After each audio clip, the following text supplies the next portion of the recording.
You know, people often think that action, immediate, loud, visible action is the only path to progress. That if you're not constantly asserting yourself, constantly moving, you're somehow falling behind.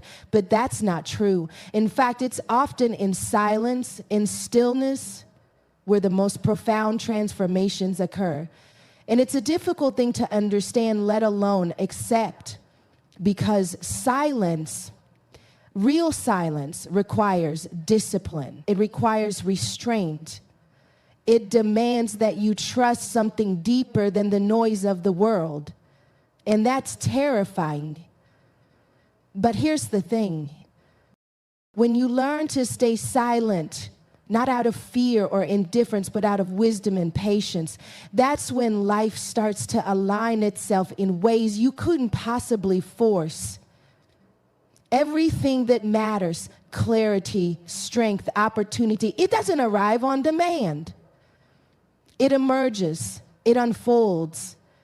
And if you're too busy trying to shout your way through life, you might just miss it. So today I want to talk about that silence, about what it means to step back, to wait, and to allow what's meant for you to find you, not because you're passive, but because you're prepared. Silence cultivates clarity. Noise distracts. Stillness reveals. This is not merely a poetic notion. It's a deep psychological truth grounded in both ancient wisdom and modern understanding of how the mind functions. In our world, we're bombarded by stimuli at every turn: notifications, conversations, demands, entertainment, expectations. This noise, constant, loud, and relentless, hijacks our attention and scatters our focus. It creates a sense of urgency and compulsion. We're always reacting, rarely reflecting. And in that reactive state, true clarity is nearly impossible to achieve. The mind, in its natural state, is not meant to be on high alert all the time. It's not designed to be perpetually entertained, constantly occupied, or pulled in a dozen directions at once. Yet that's how many of us live, chronically overstimulated, habitually distracted, and then we wonder why we feel lost, confused, unsure of what we want or where we're going. It's because the noise of the world drowns out the signal of the soul. And when you can't hear yourself think, how can you expect to know what you truly need? Silence isn't just the absence of sound. It's the absence of internal chaos. It's the moment when the fog clears and you can actually see your own thoughts, your own motivations without distortion. But here's the problem. Silence is uncomfortable. When you remove the distractions, when you finally stop running, you're left alone with yourself. No filters, no noise to blame, just you. And for many people, that's because in silence, you begin to confront what you've been avoiding. The unresolved pain, the fears, the doubts, the contradictions. But that's exactly where clarity begins. When the external distractions fall away, your internal world becomes audible. Patterns emerge. Emotional wounds make themselves known. And from that awareness, from that honest confrontation, you gain insight. You begin to understand not just what you want, but why you want it. You start to distinguish between the noise of other people's expectations and the quiet truth of your own value. This process is not instant. It takes time, and it requires trust. Trust in the process and trust in yourself. Silence isn't productive in the traditional measurable sense. It doesn't give you immediate results, but it gives you something far more valuable: perspective. And with perspective comes power, the power to choose your path with intention instead of compulsion. The power to say no to what doesn't align and yes to what does without needing external validation to justify it. Consider how many times you've made decisions under pressure, in haste, in the noise of urgency.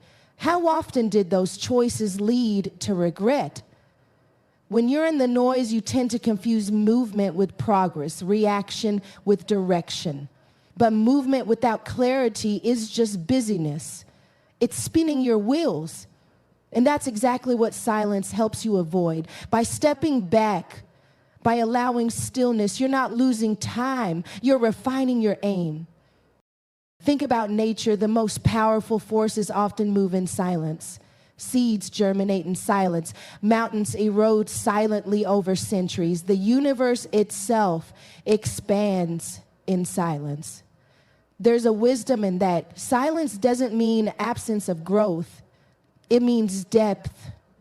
It means things are happening beneath the surface, things that are real, things that matter. Now, culturally, we're conditioned to fear that silence. We're taught that if we're not talking, posting, doing, we're falling behind. But true leaders, true thinkers, true creators, they all understand the value of retreat. The artist steps back from the canvas.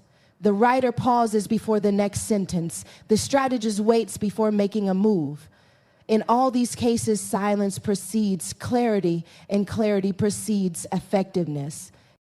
Even in relationships, silence plays a crucial role. In silence, you listen, not just to the other person, but to your own response. You become aware of your reactivity, your triggers, your instincts. You begin to see how often people talk not to communicate, but to defend, to project, to fill a void. And when you stop engaging in that automatic noise, you create space for something real. Authenticity, understanding, connection that is enforced but earned. There's also a spiritual element to silence. Across religions and philosophies, from Buddhism to Christianity to Stoicism, silence is revered as a gateway to transcendence. The monks who take vows of silence aren't doing it out of superstition, they're doing it to cultivate awareness, to hear something deeper than surface level desire, to align with something higher than the ego. And while you don't have to become a monk to access that space, you do have to be willing to be still. The irony is that most people are desperately seeking clarity while simultaneously avoiding the one thing that allows it to emerge. They want answers, but they're unwilling to stop talking long enough to hear them. They want peace, but they won't disconnect from the very noise that destroys it. And so they remain stuck, not because clarity is unavailable, but because they're too busy to notice it's been trying to reach them all along. You begin to understand that silence is not empty. It's full of information, of intuition, of insight that you can't access any other way. It doesn't come from outside you. It rises up from within when you finally quiet the noise around you. That stillness. It's where your real self lives, not the performance, not the mask, not the conditioned persona, but you. The you that knows. The you that remembers. The you that doesn't need to prove anything to anyone. And once you've experienced that kind of silence, it changes you, not in some dramatic, cinematic way, but in a slow, almost imperceptible way. You become less reactive, more thoughtful, less dependent on external noise to validate your internal worth. You begin to trust your gut, not because it's loud, but because it's clear. And clarity, when it's real, doesn't scream. It whispers. It's quiet, but it's undeniable. You start to approach decisions differently. You wait, you observe, you ask deeper questions, not just what should I do, but what is right, what aligns, what matters. You realize that silence is not a void, it's a vessel. And the more you sit in it, the more it fills with exactly what you need to move forward. Not blindly, not anxiously. You realize the world will always be loud. The noise won't stop, but you can change your relationship to it. You don't have to be ruled by it. You don't have to let it drag you away from yourself. Because once you've tasted silence, real silence, you understand that it's not the world outside that needs to quiet down. It's you who needs to find stillness within the noise. That's where the clarity is. It always was. Patience is not an action, it's strategic restraint. This is one of the most misunderstood aspects of growth and success in the modern world. To hold your energy back, to resist the urge to react immediately, to trust the process when nothing visible is happening, that takes strength. It takes maturity. It takes a level of internal control that doesn't get much praise in a world addicted to immediate results. That the people who master this, who learn to restrain their impulses until the timing is right, these are the people who move with impact. Think of a lion stalking its prey. It doesn't charge at the first sight of movement. It waits, it watches, it calculates. Every muscle is coiled, ready, but still. That's not an action, that's precision. That's patience with purpose. That's strategy. In life, you don't want to be the person who jumps at every opportunity without discernment. You want to be the one who understands that not every opportunity is worth chasing. That sometimes letting things unfold naturally allows you to step into the right opportunity, the one that fits not just your ambition, but your values and your vision. There's also a psychological resilience that comes with this kind of patience. When you're always acting from urgency, you're operating from scarcity. You're saying, if I don't do this now, it'll be gone. If I don't act immediately, I'll miss my chance. That mindset creates anxiety, tension, panic. But strategic restraint is built on abundance. It's the belief that the right things will come, and when they do, you'll be ready. That you don't need to grasp at everything just to feel secure. That you can let go of chasing and start choosing. To be able to choose, you have to wait. And waiting, when done with purpose, is a power move. It allows you to gather information, observe patterns, understand dynamics. It lets you watch how things evolve without inserting yourself too early. It lets others reveal their intentions while you hold your ground. That kind of patience gives you leverage, because when you finally move, you do so with full awareness. You're not reacting, you're executing. This idea also applies deeply in relationships. Strategic restraint in communication, knowing when to speak and when to listen, when to push and when to let be, is essential for connection. If you always respond instantly, emotionally, you leave no space for reflection. But if you can wait, if you can let the other person finish, if you can take a breath before replying, you bring wisdom into the exchange. You avoid saying things you'll regret. You make room for real understanding. That's not passivity. That's patience as emotional intelligence. Strategic restraint is about trusting that timing has intelligence, that there's a rhythm to life that you can align with if you're attuned enough. Sometimes the doors aren't opening because you're not ready to walk through them. Sometimes the pause isn't punishment, it's preparation. You're being shaped, tested, refined. You're being taught patience so that when the moment comes, you won't fumble it. You'll be steady, grounded, composed. There's also a spiritual aspect to this kind of patience. It requires surrender, not in the sense of giving up, but in the sense of giving over, of accepting that not everything is in your control and that trying to force things only creates resistance. Strategic restraint involves releasing your grip, loosening your need to manipulate outcomes, and instead aligning your actions with the deeper flow. It's saying, I'll act when it's time. I'll move when the path is clear. That surrender is where real strength lives, because it means you're no longer acting from fear. You begin to notice that the people who make the biggest impact are rarely the loudest or the fastest. They are the ones who move with intention. They're selective about where they place their energy. They know their value, so they don't need to prove it constantly. They're not performing for approval. They're preparing in silence. And when they speak, people listen. When they act, things shift, because their movement has weight. It has meaning. It has timing. This restraint also builds confidence. When you're not constantly acting out of compulsion, you begin to trust yourself more. You realize that you don't need to be everywhere, do everything, respond to everyone. You can wait. You can observe. You can make deliberate choices. And those choices come from strength, not insecurity. They're grounded in awareness, not impulse.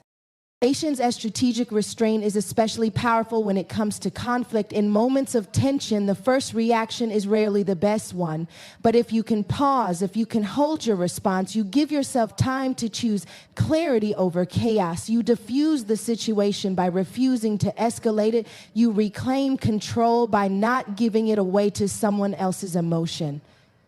That kind of patience can change the entire energy of a conversation. It can shift the trajectory of a relationship. It can stop a cycle before it repeats. Even in ambition, in chasing your dreams, building your vision, restraint matters. There's a temptation to push, to grind, to force results. But some things can't be rushed. If you try to scale too fast, you risk collapse. If you try to rise before you've built your foundation, the fall will be inevitable. Strategic patience is knowing when to push and when to pause, when to go hard and when to hold back. It's playing the long game, even when the short game looks tempting. Ultimately, strategic restraint is an internal posture. It's about being in control of your impulses, not controlled by them. It's about knowing that doing nothing can be as powerful as doing something if it's done with awareness, with timing, with purpose. It's about recognizing that not all silence is empty and not all waiting is wasted. Sometimes the most powerful thing you can do is wait. Not because you're unsure, but because you're preparing to act with precision. What's meant for you often arrives when you stop chasing and start aligning. The statement touches something deep within the human experience, a recognition that relentless pursuit doesn't always yield fulfillment, and that sometimes the more you chase something, the further it seems to drift away. It challenges the conventional mindset that says if you want something badly enough, you must pursue it endlessly, even obsessively. While effort is essential, alignment is what gives that effort direction. Without alignment, you're just moving, but not necessarily moving toward what's truly yours. Pacing often comes from a place of scarcity. It carries the undertone of fear. Fear that if you don't act now, if you don't claim it before someone else does, it will disappear. It's rooted in the idea that life is a competition, that everything is limited, and that your worth is proven through conquest. But this mindset places you in a constant state of tension. It disconnects you from your internal compass, pulling your attention outward toward comparisons, validation, and false urgency. It keeps you grasping instead of growing, stretching instead of strengthening. Alignment, on the other hand, is a quiet revolution. It's not about giving up or doing less. It's about doing what resonates. It's about choosing actions, environments, relationships, and goals that are in harmony with your values and your nature. When you're aligned, you're no longer wasting energy forcing things to happen. You're moving with flow instead of friction. You're making decisions from a place of inner coherence instead of external pressure. And as a result, the right things start to show up, not because you chased them down, but because you made space for them to arrive. This principle can be seen in almost every area of life. In career, people often chase status, salary, titles, external markers of success, only to find themselves burned out, disconnected, and unfulfilled. They worked hard, they pushed through, they climbed the ladder, but when they got to the top, they realized it was leaning against the wrong wall. That's the cost of chasing without alignment. But when you align, when you move toward work that energizes you, challenges you in meaningful ways, and fits who you are, success begins to look and feel different. It stops being something you have to force, and become something that flows naturally from your strengths. In relationships, the same truth applies. When people chase love, approval, or attention, they often bend themselves into versions that aren't authentic. They perform, they compromise, they try to earn affection, but in doing so, they abandon. Let's stay connected, stay positive, and grow together. Until next time, take care of yourself and each other. Stay safe, stay inspired, and see you in the next video.